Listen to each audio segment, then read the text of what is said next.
கல்வியாளர்கள் என்ற போர்வையில் தனியாரை அரசு பள்ளிகளுக்குள் அனுமதிக்க கூடாது என தமிழக காங்கிரஸ் தலைவர் செல்வ பெருந்தகை கூறியிருக்கிறார்.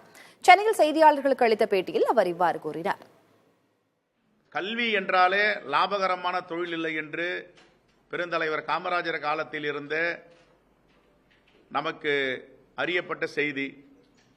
ஆனால் சிஎஸ்ஆர் ஃபண்ட் என்றால் கல்வியில் பெரும் கட்டணத்தை வசூல் செய்து அதை லாபத்தை ஈட்டி அதை செலவழிக்கிறார்கள் என்றால் அரசு அதற்கு அனுமதிக்க கூடாது. ஒருவேளை தனியார் பள்ளிகள் லாபம் ஈட்டி பணம் கொடுக்கிறார் என்றால் முதலமைச்சருடைய நிவாரண நிதிக்கு கொடுக்கலாம், அரசு செய்யலாம்.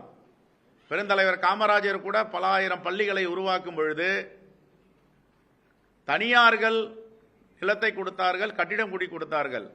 ஆனால் தலைமை ஆசிரியர்களும் ஆசிரியர் நியமிப்பது அரசு கட்டுப்பாட்டில் வைத்திருந்தார்.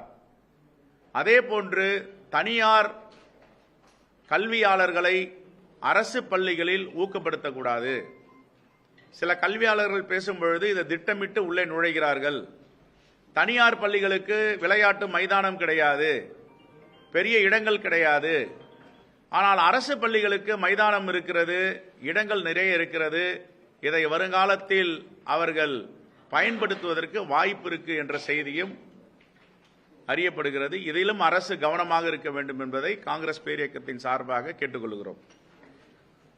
பரனூர் சுங்கச்சாவடி ஏற்கனவே காலாவதி ஆகிவிட்டது என்று பல செய்திகளை நாம் அறிந்திருக்கிறோம். இருந்தபோதிலும் இந்த சுங்கச்சாவடிகளை அவர்களுடைய கால வரையறை முடிந்த பிறகும் வசூல் செய்து கொண்டிருக்கிறார்கள். உடனே இதை தடுத்து நிறுத்த வேண்டும் அல்லது அந்த சுங்கச்சாவடிகளை அகற்ற வேண்டும்.